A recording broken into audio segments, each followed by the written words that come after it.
L'association Sherpa au cœur d'une vaste affaire de corruption.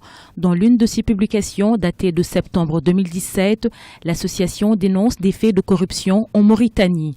Le rapport est accablant et vise directement des autorités mauritaniennes et des proches du président de la République. Tous sont accusés de malversation financière. Mais seulement en janvier 2018, suite à une enquête du Journal du Dimanche, un journal français, on assiste à un rebondissement dans l'affaire. Le Journal du Dimanche pointe du doigt l'avocat William Bourdon de l'association Sherpa qui aurait reçu des versements financiers de l'homme d'affaires mauritanien Mohamedou Bouamoutou. Il fait partie d'un certain nombre de mécènes qui nous aident, mais nous ne l'avons pas attendu pour nous intéresser à la Mauritanie.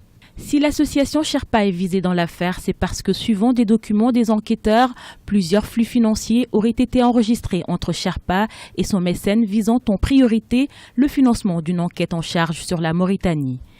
La preuve à l'appui du Journal du Dimanche, c'est un courrier daté du 23 janvier 2014, écrit par Bourdon, où il dit « Cher Mohamed Bouamoutou, cher Mohamed, je reviens vers vous pour les frais. Ils ne sont plus liés à l'affaire de la Mauritanie Airways, mais aux investigations menées par l'association Sherpa Sirkin Ross, une compagnie minière canadienne opérant en Mauritanie. Et d'autre part, pour l'enquête de la commission d'enquête citoyenne, il faut donc que tu fasses deux virements différents. Le premier de 50 000 € à Sherpa, dont tu as déjà les coordonnées bancaires.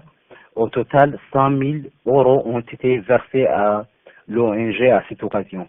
Donc, dans cette preuve où on entend un ton de familiarité entre les deux hommes, s'ajoute à toutes les autres que j'ai déjà citées.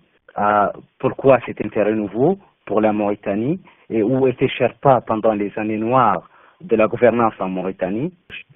Donc l'intérêt de l'ONG pour la Mauritanie n'a commencé qu'en 2013 lorsque le groupe BSA a constitué Maître Bourdon dans une affaire de faillite de l'une de ses filiales portée devant les tribunaux mauritaniens et a ensuite Maître Bourdon a été constitué également contre la direction des impôts suite à un redressement consécutif à la découverte d'une évasion fiscale dans laquelle avait trempé le groupe Bouamoutou.